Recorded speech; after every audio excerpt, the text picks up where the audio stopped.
How to move from nominal interest to effective interest rate? Well, good day, everybody. Once again, we are back together, right? So let's look at question 9 and in particular 9.1 rather. They say the value of the welding machine depreciates at 10.6%. So we're supposed to actually just highlight all of that. So that's 10% nominal interest per year, right? So I want you guys to note that. So it is nominal interest that is given. They say it is compounded quarterly, right? According to the straight line method. All right. They want us to calculate the effective interest rate. Now, one of the things that we will need to notice there, they gave us the nominal interest and they gave us the compounding cycle, right? There are 4 quarters in a year, right? So let's go for it. So which means we're going to say the effective interest rate is simply going to be 1 plus the nominal interest rate divided by n, the compounding cycle, multiplied by n. I'm already thinking about the number that we have here, right? Minus 1. So this is the formula that we're going to use, right? So now, that's 1 plus. Now, I want you to please note in this case, our nominal interest was given as 10.6%, right? That's what we were given over there, 10.6%.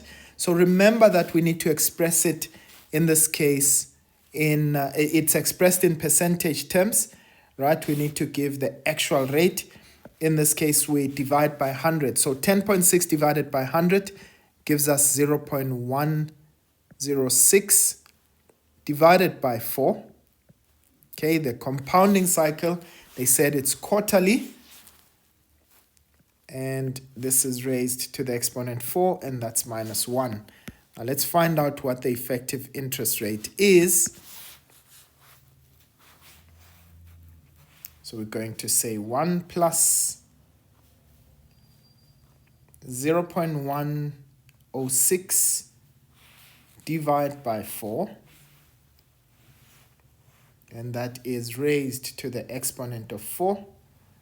And ladies and gents, we have to just subtract 1 from that. And I get 0.110.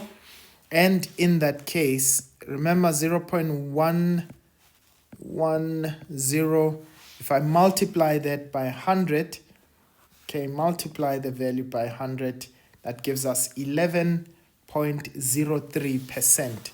So which means the effective interest rate, that was 0.11028. Okay. And when we multiply that by 100, so to make it in to 2 decimal, that's 11.03%. All right. And that is how we get the effective interest rate, ladies and gents. I hope that that made sense. We'll see each other again on the next one when we look at graphs, okay, and depreciation. See you guys next time. Sharp, sharp.